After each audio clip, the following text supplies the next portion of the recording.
सुल्तानपुर के ढाकापुर गांव में एक युवक की कथित तौर पर गला दबाकर हत्या कर दी गई। मृतक की पहचान राजकुमार के तौर पर हुई है। परिजनों ने गांव के ही कुछ युवकों पर हत्या का आरोप लगाया। पुलिस ने शव को कब्जे में लेकर पोस्टमार्टम के लिए भेज दिया और मामले की जांच शुरू कर दी है। बताया यह जा रहा है कि मृतक के छोटे भाई की शादी 12 दिन बाद होनी थी, जिसकी तैयारियां घर पर चल रही हैं। लेकिन इसी बीच युवक की हत्या के बाद घर में मातम परस गया। देखिए एक रिपोर्ट। जमीन का झगड़ा बन गया काल। जमीनी विवाद, खूनी वारदात, जमीन विवाद, झगड़ा, फिर मर्डर।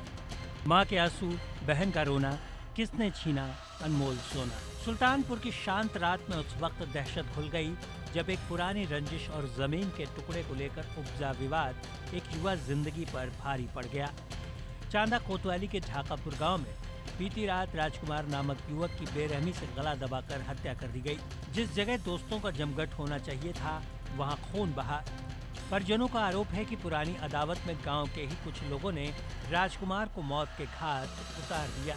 हत्या का मुकदमा दर्ज हो चुका है और 4 आरोपी नामजद हैं। लेकिन सवाल ये है कि क्या जमीन का एक टुकड़ा एक बेटे, एक भाई और एक पति की जान से ज्यादा कीमती हो गया?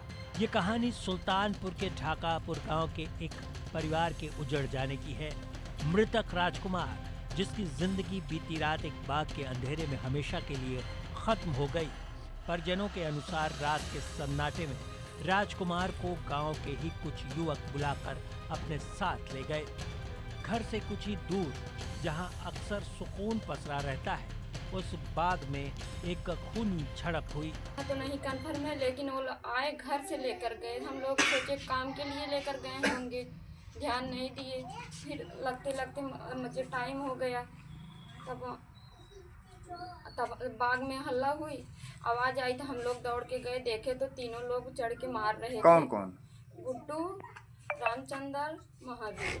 मृतक की बहन बबीता ने आंख में आंसू लिए बताया कि जब उन्हें झगड़े की खबर मिली तो वो मौके पर भागे भागे पहुंचे। उन्होंने जो देखा वो रूह खपा देने वाला था। आरोप है कि हमलावरों ने उनके भाई राजकुमार को जमीन पर पटक कर उसका गला बेरहमी से दबा रखा था। परिजनों ने चीख पुकार मचाई। जैसे तैसे राजकुमार को छुड़ाया गया, लेकिन तब तक बहुत देर हो चुकी थी।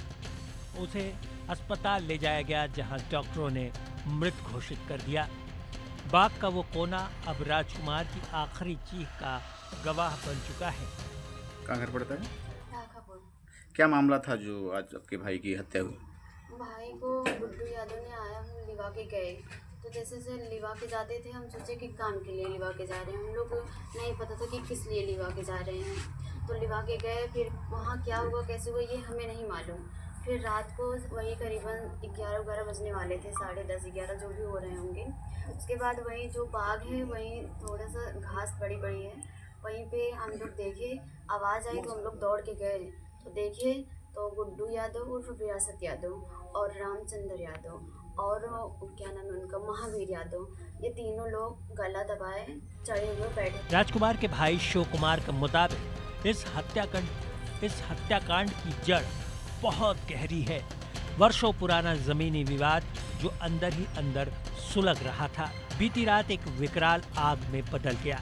मृतक की मां सावित्री देवी ने पुलिस को दी अपनी तहरीर में कहा है कि पहले राशन के सामान उतारने को लेकर मामूली कहासुनी हुई, लेकिन विरोधियों के मन में तो गहरी रंजिश पल रही थी। उन्होंने राजकुमार को लात, घूंसों और जूतों से मारा, फिर निर्ममता से गला दबाकर जमीन पर पटक दिया। जब राजकुमार की पत्नी और भाई बचाने दौड़े तो उन्हें भी जान से मारने की धमकी दी गई और बीच बचाव के दौरान राजकुमार की पत्नी के साथ भी मारपीट की गई। लड़के गुड्डू रामचंद्र, अच्छा, उनका एक नाती है सरित, और जो है राशन चारे मेरे हंस रहे हैं लड़के देना है।